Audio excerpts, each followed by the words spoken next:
their holy book, the Holy Qur'an. The fact that you choose the amazing Qur'an for your lecture of this evening was an astonishment to me when I received the kind invitation of the Islamic Information Center.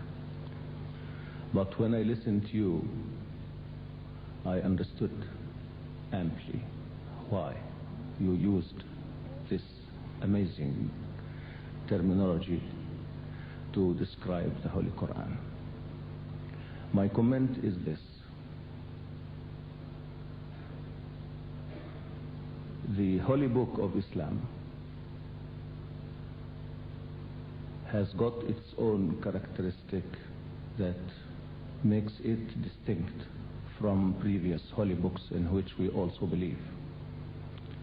This characteristic consists in the fact that the Holy Book is not only the faith of Muslims, but also the proof of the authenticity and the truthfulness of this Holy Book being the revelation of Allah.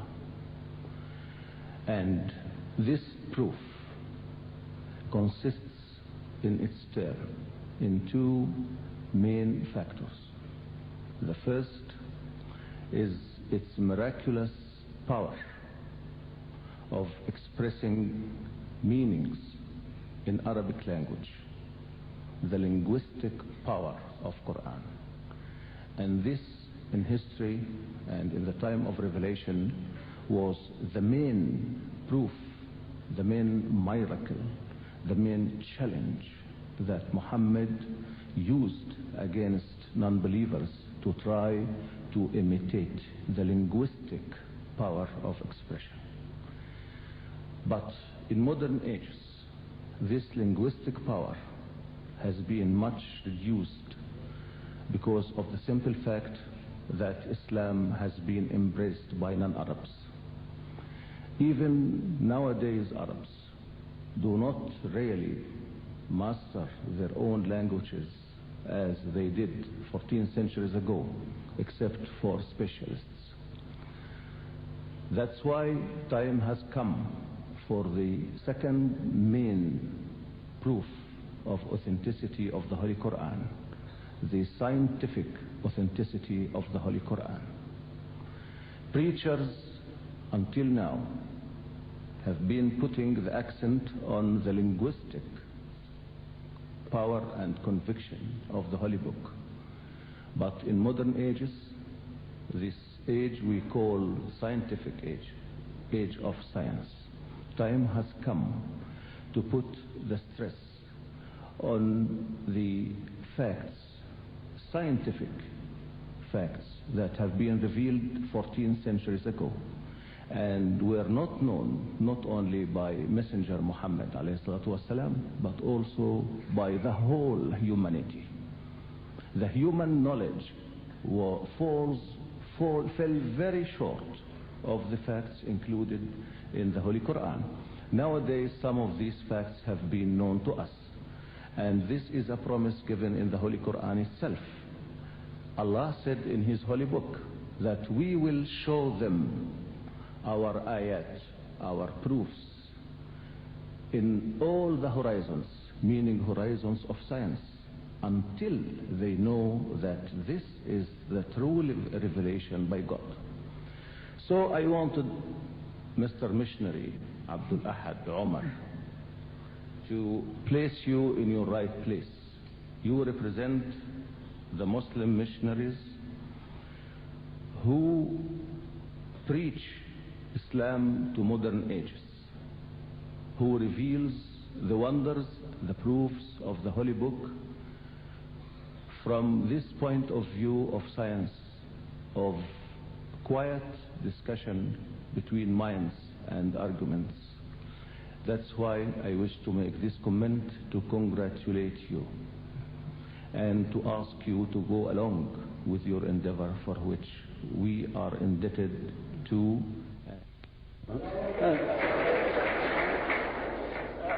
I would It just reminded me of a couple of things to mention. The Quran is also often called by the description of Majid, and Majid is not that far from what you might say is amazing. I mean, it is glorious, it is surprising, and the revelation too is spoken of in one ayah. It says to the Prophet, when it is revealed to you, it says Ajibta. It says, you marvel, you're amazed.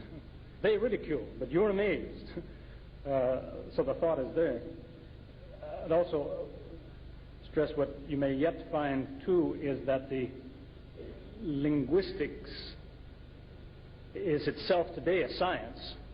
So the surprising aspects of the linguistics are still a scientific thing to point out to people, because the Arabic language today is a problem for people because it hasn't changed in all these centuries. It's borrowed a lot of words from someplace, but the Arabic is still preserved, due largely, I suppose, to the Qur'an. But that in itself is a problem for the linguist. No other language does that. It evolves in time. So that the linguistics was the second thing that I noticed in the Qur'an that surprised me so much. Because I read a translation, probably one of the worst translations there is, of the Qur'an. But then in having discussions with Muslims, they'd be talking about this or that, and they'd say, well, you know, the Qur'an says such and such. And I'd be so frustrated. I think, I read the translation. I don't remember that. So they'd show me in the Arabic, and you'd realize that the translation missed this point and that point. So I realized right away, in order to get the full meaning, you've at least got to examine the original. And so much is missing very often in translations. And some really remarkable things. They are virtually, well, it'll take me too far off the track, but that's what led to a lot of interesting developments. You had questions there? It's asking for some elaboration on where this wall of Dhul Qarnayn is. Is it true that the Yajuj are the Russians?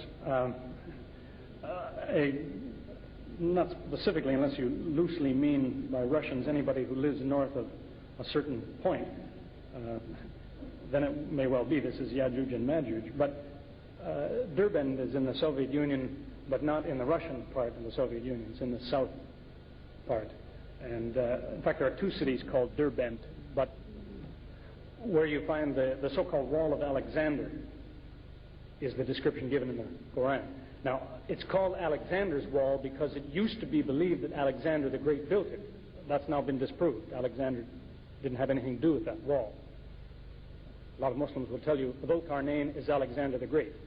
It seems very doubtful, but maybe, but it seems doubtful. In any case, history will not now support that Alexander built Alexander's Wall, but it is the description according to the Quran, Derbent.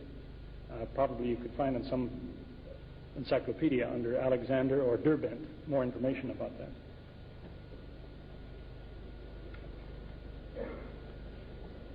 What is the best English translation of the Quran? Well, what I usually tell people to do is get as many as you can. Because if you don't know the Arabic, at least when you read, compare how the translations are of the same verse.